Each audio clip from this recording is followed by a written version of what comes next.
اعوذ باللہ من الشیطان الرجیم بسم اللہ الرحمن الرحیم ان اللہ وملائکتہ یصلون علی النبی یا ایہا الذین آمنوا صلوا علیہ وسلموا تسلیما اللہم صلی علی سیدنا و نبینا و شفیعنا و مولانا محمد وعلی آل محمد وبارک وسلم۔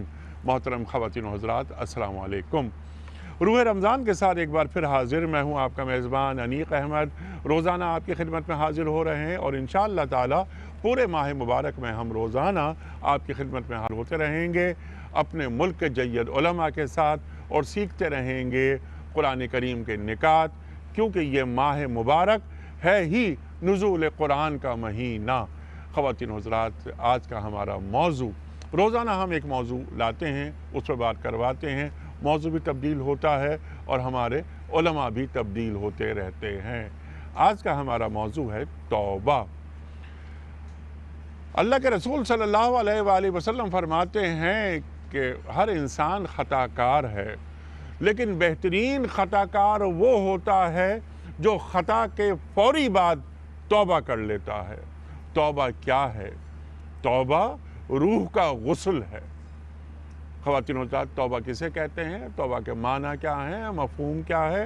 توبہ کرنے کے آداب کیا ہیں؟ توبہ کی شرائط کیا ہیں؟ مجھے کیسے معلوم ہو کہ میری توبہ قبول ہو گئی؟ توبہ کی مہلت کب تک ہے؟ خواتین و حضرات، اپنے معزز علماء سے ہم یہ بھی دریافت کریں گے کہ جب ایک بندہ اللہ سے توبہ کرتا ہے تو یہ لمحہ اللہ کو کتنا عزیز ہے، اللہ اس عمل سے کتنا خوش ہوتا ہے، اللہ تعالیٰ اس بابت کیا فرما رہا ہے۔ سوالات بہت سارے اٹھائیں گے خواتین و حضرات، اور سیکھیں گے محترم مفتی منیب الرحمن صاحب سے۔ خواتین و حضرات، مفتی منیب الرحمن صاحب مرکزی چیئرمین رویت ہلال کمیٹی پاکستان، کئی کتابوں کے مصنف، ہمارے پروگرام کا لازم جز تشریف فرما ہے۔ ایک اور جانا مانا نام ہمارے ملک کا مفتی محمد زبیر صاحب۔ خواتین و حضرات، فارغ التحصیل دارالعلوم کراچی، روزنامہ دنیا جمعہ ایڈیشن، آپ کے مسائل اور ان کا حل صفحے کے انچارج تشریف فرما ہے۔ قاری قرآن محترم قاری محمد اکبر مالکی صاحب۔ قاری محمد اکبر مالکی صاحب سے کون واقف نہیں؟ پاکستان کے قراء میں انتہائی ممتاز اور انتہائی مقبول نام۔ پیام صبح میں تشریف لاتے ہیں، پورے سال ہمارے ساتھ ہوتے ہیں، اور روح رمضان ہر سال آپ ہی کی تلاوت سے ہماری ٹرانسمیشنز کا آغاز ہوتا ہے۔ اور ہم سب کے لیے بڑی خوشبختی کی بات کہ ثنا خوان رسول کریم صلی اللہ علیہ وآلہ وسلم محترم محمد صدیق اسماعیل صاحب ہمارے ساتھ تشریف رکھتے ہیں۔ صدیق بھائی، آپ کا بڑا کرم، بہت شکریہ آپ تشریف لائے۔ خواتین و حضرات، صدیق اسماعیل صاحب ایک فرد کا نہیں، ایک ادارے کا نام ہے، ہم اور آپ جانتے ہیں۔ پروگرام کا آغاز کرنا چاہیں گے تلاوت قرآن کریم سے، سورہ تحریم آیت نمبر 8۔ درخواست کروں گا قاری محمد اکبر مالکی صاحب سے تلاوت قرآن کریم سے آج کے پروگرام کا آغاز فرمائیں۔ اعوذ باللہ من الشیطان الرجیم،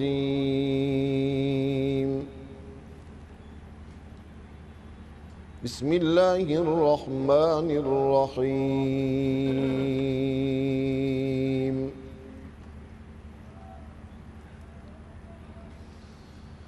یا ایہا الذین آمنوا توبوا الی اللہ توبۃ نصوحا۔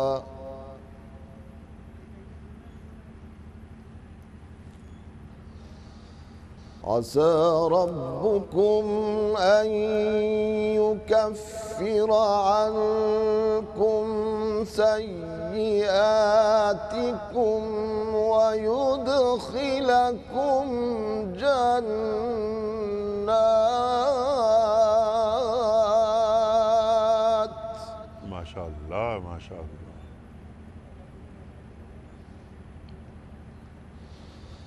ويدخلكم جنات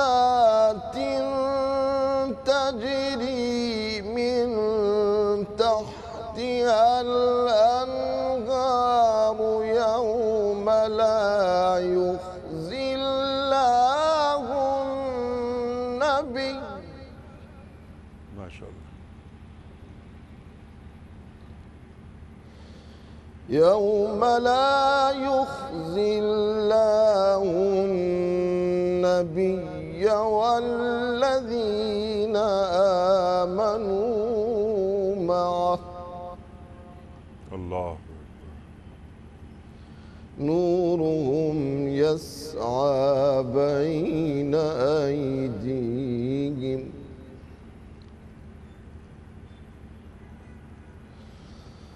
نورهم يسعى بين أيديهم وبأيمانهم يقولون ربنا أتمم لنا نورنا واغفر لنا إنك على كل شيء قدير ما شاء الله ما شاء الله ما شاء الله ما شاء الله يقولون ربنا أتمم لنا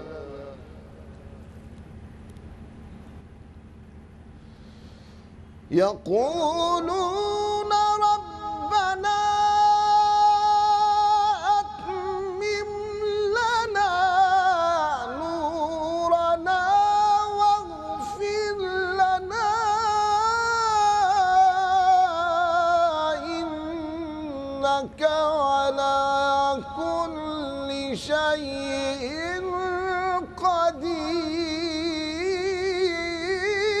قدير ما شاء الله ما شاء الله ربنا أتمم لنا نورنا واغفر لنا إنك على كل شيء قدير صدق الله العظيم جزاک اللہ قاری صاحب سبحان اللہ قاری محمد اکبر مالکی صاحب نے سورہ تحریم کی آیت نمبر 8 کی تلاوت کرنے کی سعادت حاصل کی ترجمہ پیش کر رہا ہوں اے لوگو جو ایمان لائے ہو اللہ سے توبہ کرو خالص توبہ بعید نہیں کہ اللہ تمہاری برائیاں دور کر دے اور تمہیں ایسی جنتوں میں داخل فرما دے جن کے نیچے نہریں بہہ رہی ہوں گی یہ وہ دن ہوگا جب اللہ اپنے نبی صلی اللہ علیہ وآلہ وسلم کو اور ان لوگوں کو جو ان کے ساتھ ایمان لائے ہیں رسوا نہ کرے گا اور ان کا نور ان کے آگے آگے اور ان کے دائیں جانب دوڑ رہا ہوگا اور وہ کہہ رہے ہوں گے اے ہمارے رب ہمارا نور ہمارے لیے مکمل کر دے اور ہم سے درگزر فرما تو ہر چیز پر قدرت رکھتا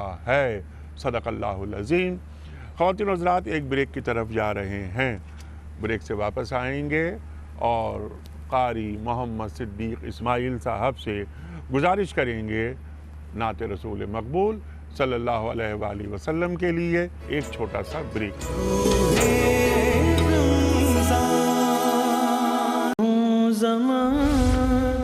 تمہارے لیے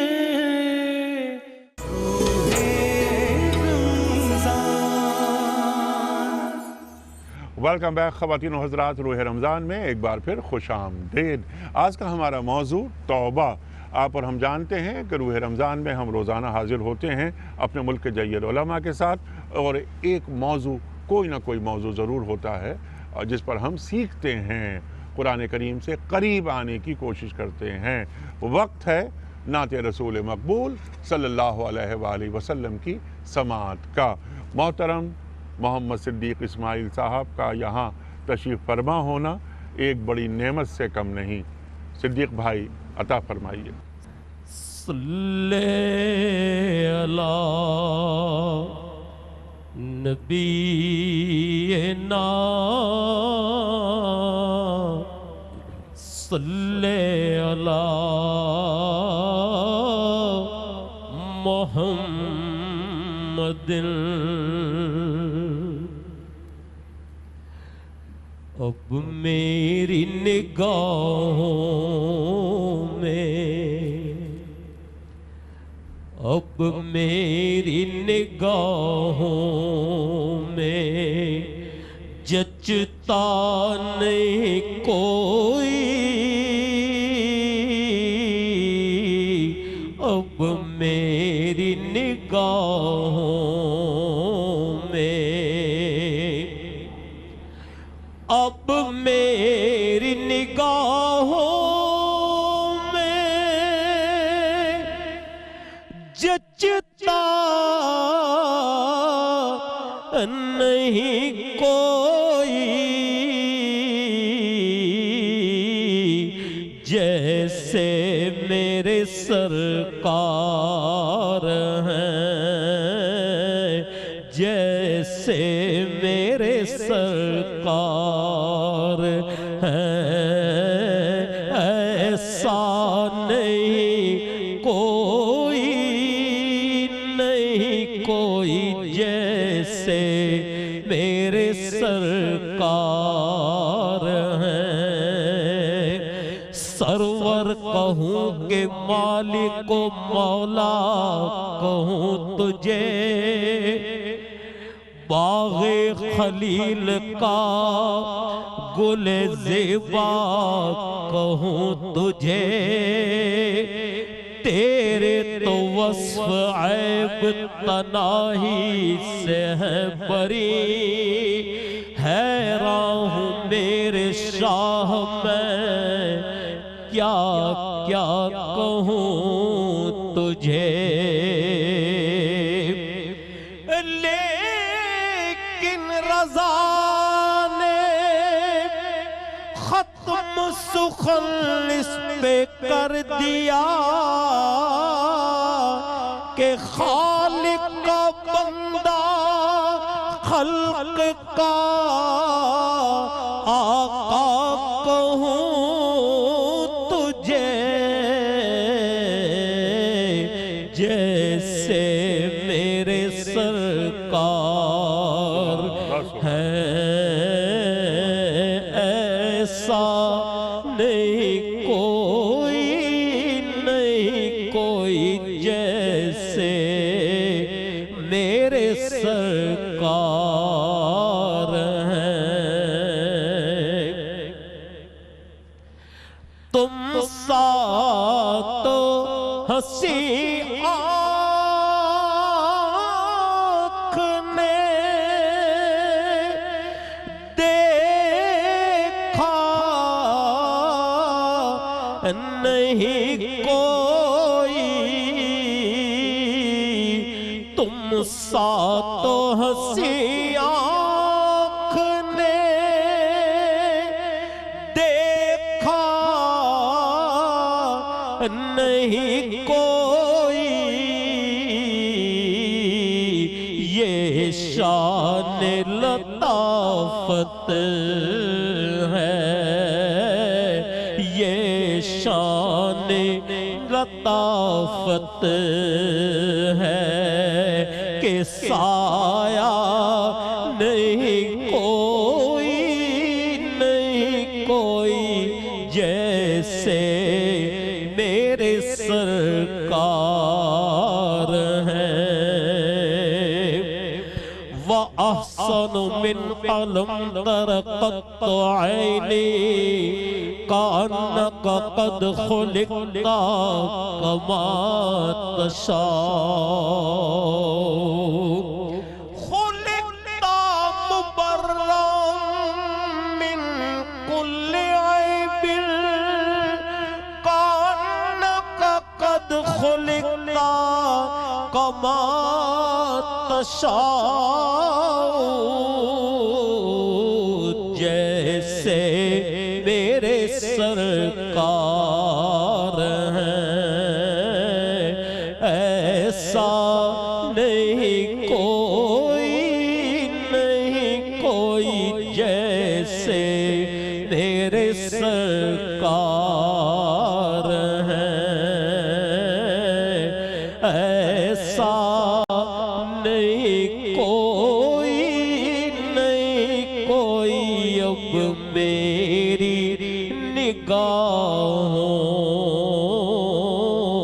میں۔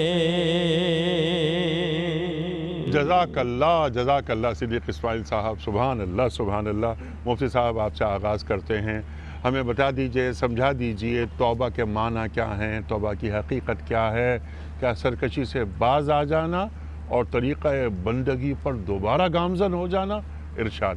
بسم اللہ الرحمن الرحیم، نحمدہ ونصلی ونسلم علی رسولہ الکریم سیدنا و مولانا محمد اللہم صلی اللہ وعلی آلہ وصحبہ اجمعین۔ انیق احمد صاحب، ہمارے ہاں تو شاید یہ سمجھ لیا گیا ہے کہ توبہ لپ سروس کا نام ہے، زبان سے کچھ کلمات ادا کرنے کا نام ہے، اور اس سے بھی آگے بڑھ کر بعض ہمارے نعت خواں حضرات اسپیشلسٹ ہو گئے ہیں توبہ کے، کہ اسٹیج پر بیٹھ کر یا اسٹوڈیوز میں بیٹھ کر پوری قوم کی توبہ کر لیتے ہیں، لیکن اپنی پوری معنویت اور جامعیت کے اعتبار سے توبہ ایک بندے کا اندرونی قلبی اور روحانی عمل ہے، یہ ایک پورے کا پورا پروسیس ہے۔ سبحان اللہ۔ توبہ کے لفظی معنی ہے رجوع کرنا، لوٹ آنا۔ تائب اور تواب بندے کی صفت بھی ہے، اور تواب اللہ تبارک و تعالیٰ کی صفت بھی ہے۔ سبحان اللہ۔ جب بندے کی صفت ہو تو توبہ کے معنی یہ ہیں کہ سیئات سے پلٹ کر حسنات کی طرف لوٹ آنا، سبحان اللہ۔ معصیت و عصیان سے پلٹ کر اطاعت و اتباع کی طرف لوٹ آنا، سبحان اللہ۔ شرک سے پلٹ کر توحید کی طرف آنا، کفر سے پلٹ کر ایمان کی طرف آنا، یہ ایک روحانی عمل ہے اور ایک روحانی سفر ہے۔ پھر صرف یہی نہیں کہ بندہ زبان سے کہہ دے یا دماغ میں تصور کر لے کہ میں نے توبہ کی، اس کی کچھ مبادیات ہیں، اس کا کچھ روحانی سفر ہے۔ سب سے پہلے تو یہ ہے کہ بندہ اپنے خالق و مالک کے حضور اپنی معصیت کا، عصیان کا، گناہ کا اعتراف کرے۔ چنانچہ حدیث پاک میں فرمایا گیا کہ اعتراف ہی استغفار ہے۔ اعتراف کرنے کے بعد اپنے رب کے حضور نادم ہو، شرمندہ ہو، شرمسار ہو کہ مولا میں نے تیری نافرمانی کی۔ اس کے لیے حدیث میں فرمایا کہ انما الندم التوبہ، کہ اللہ تعالیٰ کے حضور نادم ہونا، شرمسار ہونا، یہ حقیقت توبہ ہے، یہ روح توبہ ہے۔ سبحان اللہ۔ تیسرا درجہ یہ ہے کہ شریعت میں اگر اس عمل کی تلافی کی کوئی صورت رکھی گئی ہے، جیسے نمازیں قضا ہوئی ہوں تو قضا پڑھنا، روزے قضا ہوئے ہوں تو قضا رکھنا، حج ادا نہیں کیا تو کرنا، زکوٰۃ ماضی کے سالوں کی ادا نہیں کی تو پوری مدت کی ادا کرنا، اسی طرح سے کسی کا حق مارا ہے، حق تلفی کی ہے تو اس کی تلافی کرنا، یعنی اسے واپس کرنا، اس کا حق واپس کرنا اور اس سے معافی بھی مانگنا۔ اللہ اکبر۔ اس کے بعد اللہ تبارک و تعالیٰ سے عہد کرنا کہ آئندہ وہ ان معصیت کی راہوں کا راہی نہیں بنے گا، بلکہ اللہ کی اطاعت، اس کے رسول کی اتباع اور اس کے حبیب کی غلامی کی راہوں کو اپنائے گا۔ پھر اس کے بعد ظاہر ہے کہ اس عہد و پیمان پر قائم رہنا اور دائم رہنا یہ بھی بندے کی بس کی بات نہیں ہے، تا وقتے کے توفیق باری سبحان تعالیٰ اللہ، شامل سبحان حال اللہ۔ نہ ہو تو اللہ تعالیٰ سے یہ التجا کرنا، یہ دعا کرنا کہ رب کریم میں نے تیری ذات سے جو پیمان وفا باندھا ہے اس پر پورا اترنا میرے بس میں نہیں، اور مجھے تا ثابت وقتے قدم کہ رکھ۔ تیری توفیق میرے شامل حال نہ ہو، کیونکہ توفیق کے معنی ہیں کہ اللہ تعالیٰ کی طرف سے کسی مقصد خیر کے لیے حالات کو، اسباب کو، ماحول کو سازگار بنا دینا۔ سبحان اللہ۔ مفتی صاحب یہی گفتگو رہے گی جاری، توبہ کے حوالے سے سوالات بہت سارے ہیں، ہم رکھیں گے آپ حضرات کی خدمت میں۔ خواتین حضرات ایک بریک کی طرف جا رہے ہیں، واپس آئیں گے، مفتی زبیر صاحب سے پوچھیں گے کہ کیا توبہ کے لیے ایمان مشروط ہے؟ توبہ کی مہلت کب تک ہے؟ مجھے کیسے معلوم ہو کہ میری توبہ قبول ہو گئی ہے؟ اور سوالات بہت سارے، لیکن فی الحال ایک چھوٹا سا بریک۔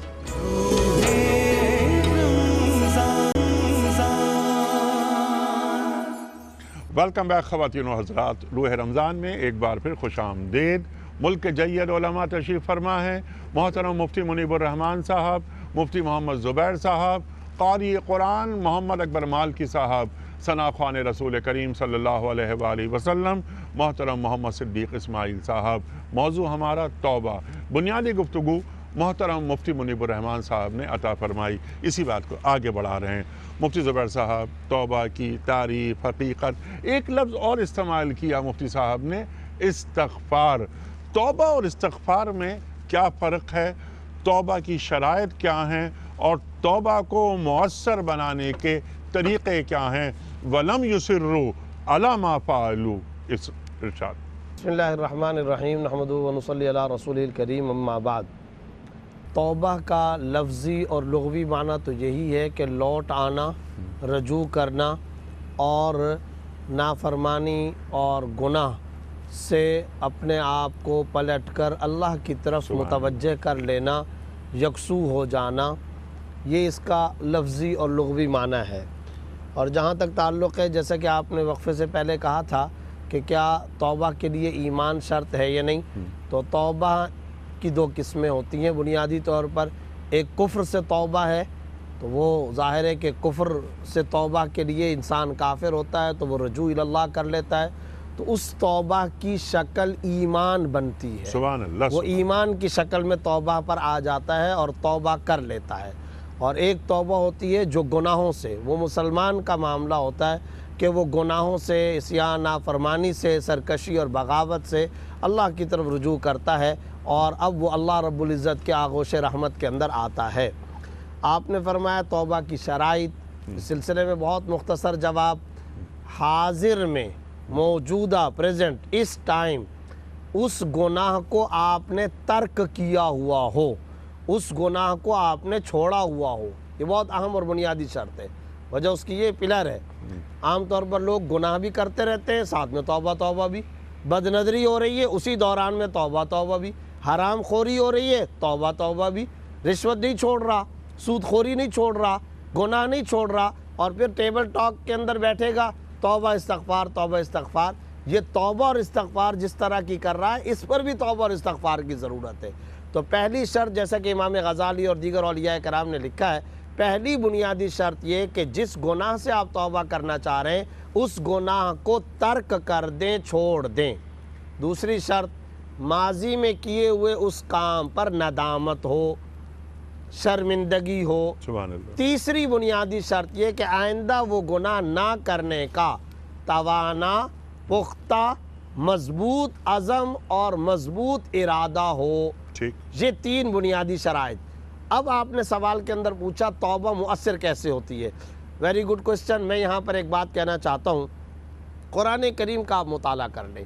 سب سے پہلی بات تو یہ کہ قرآن کریم کے اندر اللہ رب العزت نے مسلمانوں کو حکم دیا توبہ کرو، چنانچہ سورہ نور آیت نمبر 31 کے اندر توبوا الی اللہ جمیعا ایھا المؤمنون لعلکم تفلحون، اے مسلمانوں سارے کے سارے توبہ کرو، اللہ کی طرف رجوع کرو، آگے ایھا المؤمنون فرمایا، اے مسلمانوں تاکہ تم فلاح پالو۔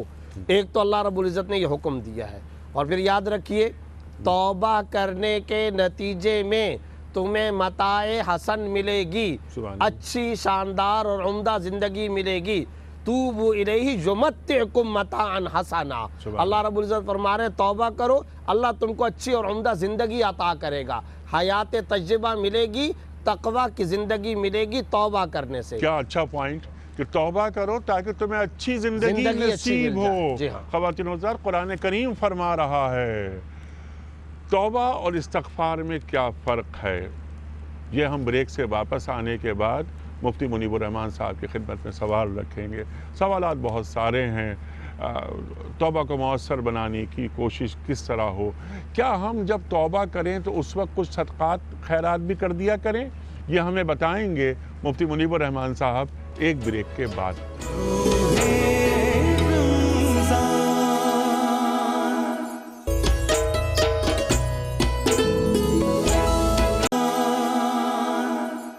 ویلکم بیک خواتین و حضرات، روح رمضان میں ایک بار پھر خوش آمدید۔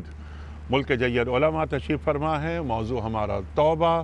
ہم سیکھ رہے ہیں کہ توبہ کے تعلق سے ہمارا دین ہماری تعلیمات کس کس طرح کرتا ہے۔ مفتی صاحب بہت ساری گفتگو آپ نے عطا فرمائی، بہت ساری گفتگو مفتی زبیر صاحب نے عطا فرمائی۔